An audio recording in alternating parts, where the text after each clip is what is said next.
We often see high-income professionals lose everything, while people on average salaries with no financial training build massive fortunes. Standard finance education treats money like a branch of physics, a world defined by rigid laws, complex formulas, and spreadsheets.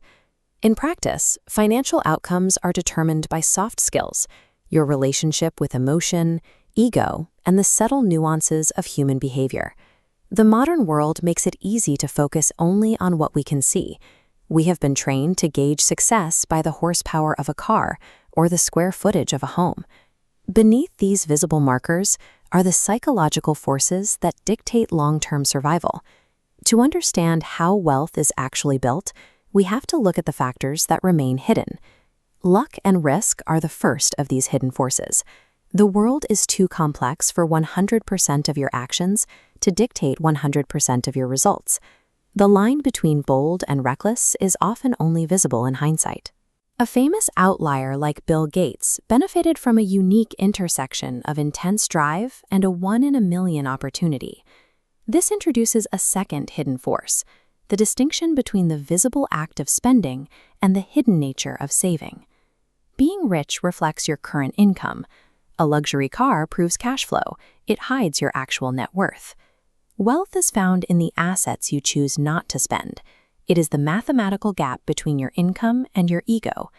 Expanding this gap requires suppressing the urge to show off. A high savings rate builds wealth faster than a high paycheck. True wealth is an option not yet taken. It provides the invisible flexibility required to survive the inevitable risks of life. The third invisible force is called compounding. The human brain is not built to intuitively understand exponential growth, making it easy to dismiss how small progress leads to extraordinary results.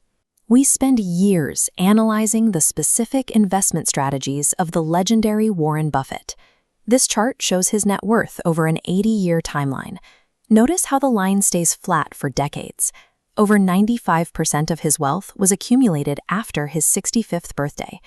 Earning pretty good returns for decades produces far more wealth than chasing single-year records. The greatest threat to this growth is a sudden emotional reaction. Interrupting the compounding process during a market crash resets the entire mathematical timeline.